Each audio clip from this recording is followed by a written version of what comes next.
Read Jude 1:24. Now unto him that is able to keep you from falling and to present you faultless before the presence of his glory with exceeding joy. After painting a vivid picture of apostasy and deception, of those who once knew truths, then turned from it, Jude did not end on a fearful note. He ends on hope. He shifts the focus from what humanity fails to do to what God never fails to be, moving the believer's focus from the instability of the human heart to the unchanging nature of God's power. When he declares, now unto him who is able, he repositions our perspective from self-dependence to divine sufficiency, from striving and to resting in the one who sustains. God has within himself the full capacity to preserve, purify, and perfect his own. He utterly self-sufficient. He needs no man's strength. Even when you cannot hold on to him, he holds on to you. Your stability is not rooted in your ability, but in his ability. And God's grace doesn't only cover your past, it governs your future. God has all the power to keep you from falling, to guard and protect you with watchful care, preserving you from loss and destruction. It is not your strength that sustains your standing, it is his keeping power that holds you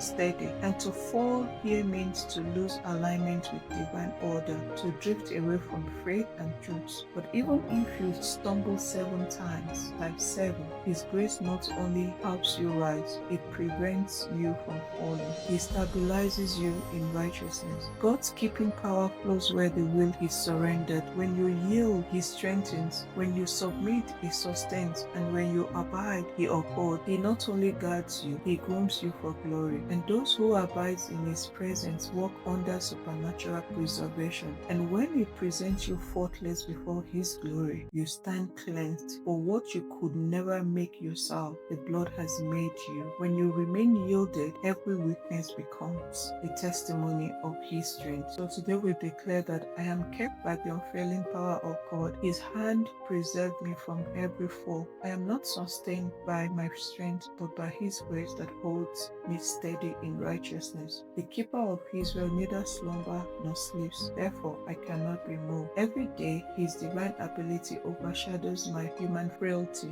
I rest in his sufficiency. The blood of Jesus has cleansed my record. I stand faultless before the presence of his glory. My steps are ordered, my path is secured, and my destiny is preserved by the divine watchfulness. Grace does not only restore me when I fall, it stabilizes me so I do not fall again. I dwell in the secret place of his presence, and I walk under supernatural preservation. My weaknesses are transformed into testimonies of his strength. I have been groomed for glory. The same